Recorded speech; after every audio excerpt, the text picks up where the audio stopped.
32 days until the regular season starts, week 1 for the Philadelphia Eagles on the Friday night opener against the Green Bay Packers in foreign territory down in Brazil. But first up, we're going to get to training camp day 8. And man, some surprises with a name I thought I'd never hear on the headliner, Johnny freaking Wilson. And another former rookie in Moro Ojomo popping up, but I highlighted him in yesterday's short, so let's get into it. What's up, it's your boy Cintron coming back at you with another analysis video. To kid you not, that's my real name. Eagles training camp game ball. Johnny Wilson making case for third receiver spot, man. And no, we're not kidding. We thought Jalen Hurts was just talking him up when he recently had a presser and he said, "Hey, Johnny Wilson's coming out. He's to play. He's popping out here." Some of the reps that we had in the offseason have come to bear fruit. And I'm like, okay, it's nice for him to mention him, but he might have been dead ass serious. So young players, Johnny Wilson and Moro Ojomo sit out as Eagles training camp practice continues on Monday. So I just had to ad-lib that because I fucked it up. Anyways, Johnny Wilson, man, using that frame of his to catch balls, jump balls. We've seen him catch a few of those in pivotal places on the field, but he caught a deep crosser from Hurts, as well as catching a red zone touchdown, one of the 3 that Hurts threw. So this man is putting in some work, and he's definitely leapfrogged Anaya Smith, the 5th round pick. Him being the 6th round pick. And it's not always you slide in, but it's about what you can do out there. And yeah, right now he could be a red zone nightmare. And don't pigeonhole him for that, because we have guys that are pretty good that are setting some targets that are 1, 2, and 3, and 4 on the in the pecking order. And number 4 with Saquon Barkley, number 3 with Dallas Goedert, number 2 with Devonta Smith, and number 1 with AJ Brown. So just let's be real. And all the other guys he has to battle off with: Paris Campbell, John Ross, the rising Britton Covey, who's getting up there in popularity, who's slot receiver frame, fits the bill as far as a traditional guy there. But Johnny has been putting in the necessary work ethic, showing that off. And yeah, man, he's a guy that you don't count on rookies making an impact, but he's got Durham 6'6", 231, runs a 4.52.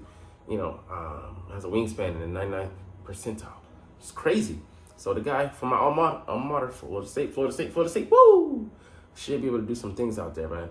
And even if he's just, a distraction, a decoy in the red zone, you still have to worry about, Hurts rolling out, and the run game as well as, the passing game. So any of those guys could, be up to, be the new vulture of touchdowns, because Jalen Hurts and the tush push, hopefully we steer away from that, I should say. And really base this offense in us being just difficult to defend. So anybody that we put out there that we put trust in, because Jalen Hurts, he trusts Johnny. He threw a jump ball to him, and he let him go get it. Put it in great position as well. We'll get to that later, but I just want to talk up Johnny, man. I'm happy to see him popping. He's a guy that I thought maybe we drafted in the middle rounds, the 3rd round. Or so, but he was available much later, much to my surprise, and I'm glad we snagged him up.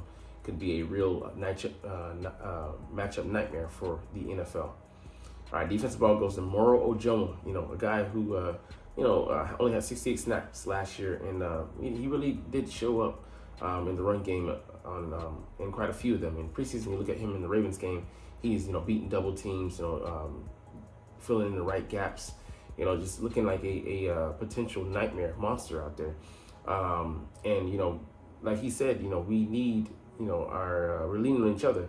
We need, to show up, because we don't have a vet like, Fletcher Cox coming to bail us out. Milton Williams is the veteran presence in that room now, him being a 4th-year guy. All of, those, 3 years of service, being called into servitude, because we don't have really anything to lean on. We could maybe pick up a veteran. I thought maybe like a guy like Calais Campbell, but he's already signed, and you have to go through the Walmart discount DVD bin to find some vets that can have an impact, as far as play wise, but also be able to bring the character side into things in leadership. So Moro Ojomo, I'm happy to hear that he's making his mark, and all I seen just reading the notes through pressure. And he had a sack as well. And it's just this guy, he's out there being relentless. And Vic Fangio, I love how he shoots straight. He doesn't hide stuff. He said, hey, he's on a little bit little bit of the light side, but as far as the defensive tackle goes on the interior, but these guys are getting after it right now, and we're proud of where he's at, and he's continuing to climb. So we'll see how much of the pie he is able to bite off, and see if he gets himself a healthy slice. All right, let's get into Jalen Hurts and his snaps. So Eagles quarterback thrives in red zone situations at practice. So I mean, like, just one thing, I keep saying it day after day after day. He keeps having these type of days, for the uninitiated. That's a thumbs up, and he, strung together back to back to back practices are good, and it's just been accurate, placing the ball like where it needs to be, is dropping these guys, over the shoulder in the breadbasket. And Slay made a great play on an incompletion back to back. I think might not have been back to back, but it was on Devontae, and then it was on AJ. And Jalen put the ball in the perfect place, and he had to make a great play on the ball to knock it out of AJ's hands. I mean, so what else do you want from him? The timing, he's getting that down. I mean, he's scrambling. He's outrunning Zach Bond, making him look like a fool. He's like, let me just go ahead and touch him up, tag him up. He hit that second gear and zoomed the hell out of a dodge. So he's been accurate. He's hitting guys. I mean, the placement on the red zone touchdown to Johnny Wilson, that aforementioned play that I talked about, he put it not in front of him where the DB could make a play on it. I think it was Keely Ringo in defense, in coverage. But he put it behind him where he had to adjust to it, and it was Johnny's ball or nobody else's ball. He hit Brenton Covey on a sliding ball, and it was behind him. Credit to Covey, he went out down and made the catch, but nobody was getting low on the defense to be able to snag that one. It was his ball or nobody's ball. So he's been taking care of the football. No interceptions thus far through 8 practices, and this is bound to this streak is bound to be broken at some point. But you love what you're seeing, this hot streak from Jalen Hurts, going through camp. So let's look at the numbers where he was. He was 11 of 13, 84.6%, 3 touchdowns and 0 turnovers. And I mean, just beautiful. The closest he came to a turnover was in the warm-up drills where, they're poking the ball out, punching the ball with these boxing gloves on a stick. I had to say that, but he dropped the ball there, and it was a slight drop, and he still recovered it. So that's the closest you've come to see Jalen fumbling the bag, or fumbling the progress. But hey, he is on it, and he's laser locked in right now. All right, let's get to the main article at hand. All right, Eagles 2024 training camp practice notes, day 8, 4 points for Jordan Davis. I mean, he's out there balling right now. I mean, it's interesting. I feel like I always thought it would take this long for him to adjust, because it usually takes about 3 years for D linemen on the interior, D tackles, to make their presence known. Jalen Carter was an anomaly last year. He just came out playing like an all-pro. Yeah, he slowed down, but so did most of our defense. But he's set to have a breakout year. Maybe compete for all-pro status. It wouldn't be strange to see him earn that this year, that award, that status. But Chris Jones, he wasn't until his third year he started breaking in. Not Snacks. I mean, Snacks Harrison might have been a while before he broke in. Corey Simon, he was a little bit of an anomaly. He kind of his flame shone bright, but then he just injuries caught up with him. And hey, he used to come to my church down in Tallahassee. So I mean, hey, he's a Florida State Nole, so it was great meeting him. Just the first, I think, maybe really famous person I met. Just loved him though. And it was great that I loved the Eagles before meeting him. So it was just kind of a continuation of that. Good memories, man. Good man. But let's see, I mean, I'm trying to think of his name in Giants land. Dexter Lawrence, Sexy Dexy. Took him, 3 years. So, I mean, it takes a while for these guys to get acclimated. Aaron Donald, again, was another anomaly. But, for the most part, it's par for the course for these guys to be in year 3 and to just be figuring out what to do, hitting their stride, and starting to reach their potential. So, let's get to the guys that did not practice first. Paris Campbell, again, with his groin, second day in a row he's missed. Oren Burks hasn't been seen since the first day, so don't know, man. Brandon Smith, concussion, second consecutive practice he's missed. And Mekhi Garner, his third straight practice he missed. Limited practice, Tyler Steen, he upgraded from DNP to LP. Mekhi Becton with illness. Maybe not gonna keep him out for too long, but was surprised maybe that it kept him out for a second day, as did Eli Ricks, ill as well. Don't know if they have the same illness, but Josh Jobe just being careful. Has to be independently approved, pass the test, coming back to practice from a concussion by an independent doctor. So Cam Jurgens went out and Chauncey Gardner-Johnson went out, but it looks like neither one of those is serious. But we definitely don't have the depth we want there behind those guys. Brett Toth, filling in for Landon Dickerson when he went out, I think. Also he got some right guard starts as well, or start time. Dylan McMahon, he could do it. Matt Hennessy might. I think he finally got some first team snaps, I think, at right guard. So interesting. But Jordan Davis, man, stuffing Saquon Barkley for safety. I mean, just the guy just eating, devouring guys out there, man. And that wasn't the first time. Like I said, it was like 2, 3, 4, 5 times. You're hearing Jordan Davis's name. Hey, living up to that bill, man. Jordan Davis once again broke free through the line, beating Landon Dickerson and sacked Jalen Hurts for yet another safety. I mean, just living in the backfield, man. That's this guy's potential, and he has the the talent to truly rise to the occasion and fill that void left by Fletcher Cox. All right, let's see. Slay still getting it done, man. Like I said, defending against AJ Brown, great throw by Hurts, dropped it over the shoulder, and great looking by Brown because he shoots his hands late. He's really honing in on the finer details of the position, and continuing to do so. He's still hungry, even though he's one of the top 5 best receivers in the league. But Slay knocking it out, and it was Devonta too, making sure he got the catch, but he couldn't stay in bounds because the coverage was airtight. Let's see, yeah, like I said, Jalen Hurts being pursued by Zach Bond. He's like, pulled off on his ass. Love to see it. Love to hear it, man.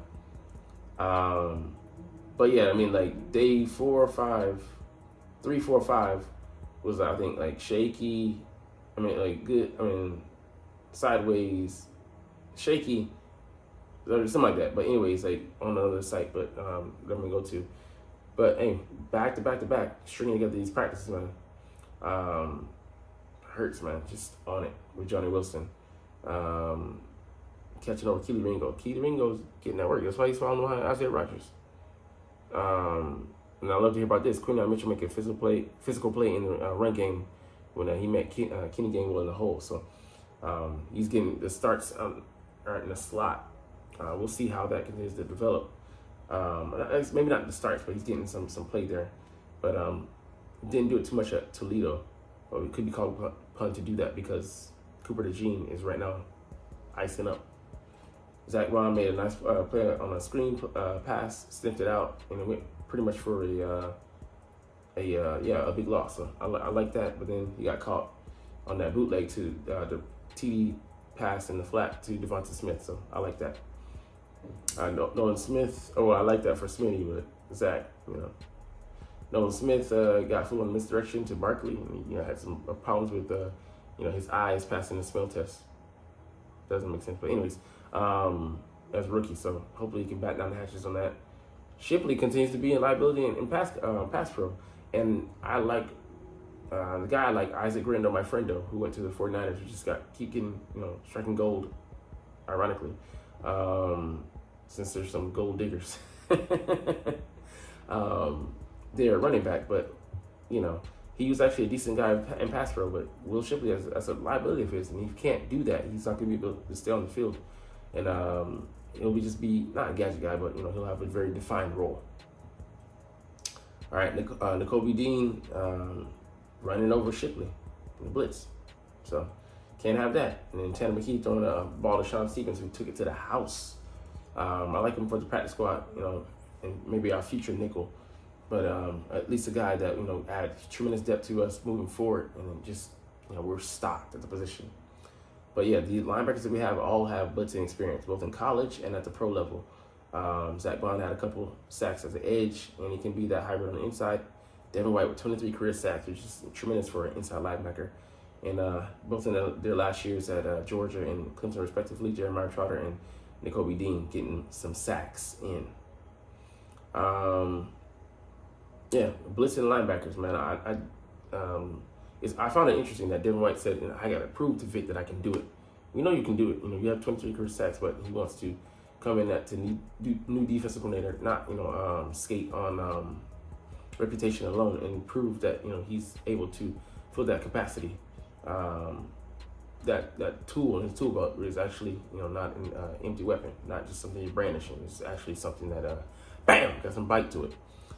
Let's see, kickoff returns. I like that they'll have two guys back there because Isaiah Rodgers is just skinny. He's a thick guy. Pause.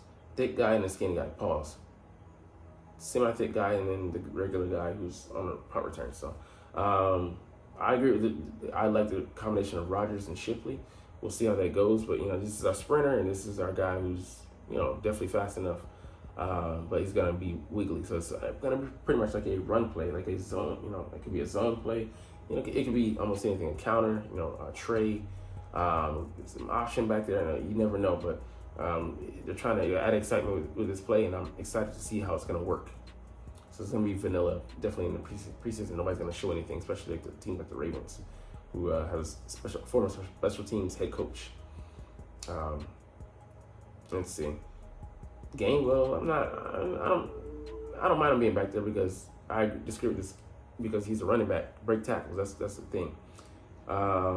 We did sign a linebacker, Shaquille Quarterman. He's just there for be a camp light. I agree, to take up snaps, and he's never played a heavy amount of snaps outside of special teams. So, and that's I don't like him over Ben Van Sumer. I believe we should stick with our guy. And it's interesting that Isaiah Rodgers was asked by the team to speak to the everybody, the younglings, primarily though, about his suspension from the NFL for gambling. So sharing that experience and really trying to be a shining example and help them avoid a pitfall. All right, now we'll skip over Shaq news. So I just told you about that, and go over the practice notes from a different angle. So all right, let's see. The 11-11 situation. Hurts ripped a quick throw to Devonta for a touchdown. Reed Blankenship in coverage, so a great pass, perfect pass, they said. And then a crisp route. Hey man, you can't blame Blankenship for that. Let's see, what else is there? This is the play I was talking about where he fumbled. Let's just go ahead and look at it real quick. Yeah, see the ball getting knocked out there. I didn't see it, but they said it happened. So this is what I was talking about. They had him down sideways, and then it was only 2 days in a row, but I mistakenly said it was 3. But back to back, thumbs up. But we need some of these guys back, man. We'll see how it works out. Let's see. Yeah, stuffing multiple rushing attempts. Davis, man, getting after it, man. It's not too late. Mekhi Becton, he was limited, but yeah, the book is not written on the right starting right guard. I can't wait to see Sting back out there full time, so we get that full evaluation. But we still have 3 games and a couple of weeks of training camp to go. So we'll see how things shake out. But Rodgers, like I said, pulling ahead 5 days, 4 in a row that he's gotten a start next to Slay in the 11-11 drills, at least initially. I like the idea of having him out there as the vet. It looks like Devin White and Zach Bond are going to be our pairing. And Kobe Dean's just falling behind. Good at blitz, but he's defined role. Better going forwards than backwards. He's been shoddy in coverage, getting done in by Kenny Gainwell in the open scrimmage, and then as well the other periods, and just not really showing good awareness out there in coverage. So it is what it is. Like Vic said, he took a step back at the stadium practice, and he's had a good couple days of practice, but we need to see more from him. It's before he just gets to the job. All right, Slay got done in 1-1. It's not surprising. Damn, he fell down. Damn. Dallas got a failed to bring a good back shoulder throw from Jalen with CJGJ in tight coverage. I like that. Johnny Wilson made a nice catch with his arms extended up on the ball, thrown high, but not high enough to be out of his range. So it is what it is. John Ross made a good back shoulder catch, despite facing defensive interference from Eli Ricks. Got flagged, nice. Shaquan Davis almost moused Tyler Hill, but couldn't control the ball. Quinton Mitchell couldn't stop Devontae Smith, but again, Keely Ringo had good downfield coverage on Brown to prevent a touchdown pass. Nice. Ringo contacted him right as the ball arrived to avoid the DP. Nice. I like that. Looked like Ringo committed DP on Wilson on a 7-7 drill, but the ref didn't throw a flag. So, we'll see him take advantage of his size. We'll see. All right, James Bradbury saw first team safety reps next to Reed Blankenship with CJ left. He might make the roster after all, man. We'll see. But yeah, his tackling was shoddy last year, so we'll see if he can actually bridge that gap. Yeah, Nolan Smith, again, when you lose contain, man, that means you're the first line of defense, and you might be almost the last line because they get outside of you, it's going to get broken off for a long game. Okay, so we didn't do live tackling. I mean, that's how McCaskill's got hurt, man. Oh, Jake Elliott and Braden Mann participating. Interesting. Yeah, Nye Smith hasn't had a good camp, but it is what it is. Kennard had a false start. He's a fringe player. Damn. Lou Nichols had multiple fumbles. He ain't making the roster, man. Let's be honest with you. And Jason Kelsey was back, walking with Big Dom and Jeff Stoutland. Love to see it, man. It's just sad that he won't be a part of this year's Eagles, but hopefully he gets the credit in some kind of way, shape, or fashion. And Jalen Hurts picking up Nick Sirianni right with some sick music. I like it. All right, the next practice will be tomorrow, so we'll pick back up there. But hey, it's all good because you're not even watching though. But it's all good, like I just said, because I love talking about the freaking stinking Philadelphia Eagles, and I love making these videos. So we'll chuck the deuces officially and stop focusing on my taco meat, but it's funny to me because I know you're not here. But anyways, like I said, as always, it's Fly Eagles Fly, and let's motherfucking go! Like, comment, share, and subscribe if you like. Thanks for watching. Check me out at Cintron, Cintron Anime, Cintron Life, or Cintron Laughs, or other social media.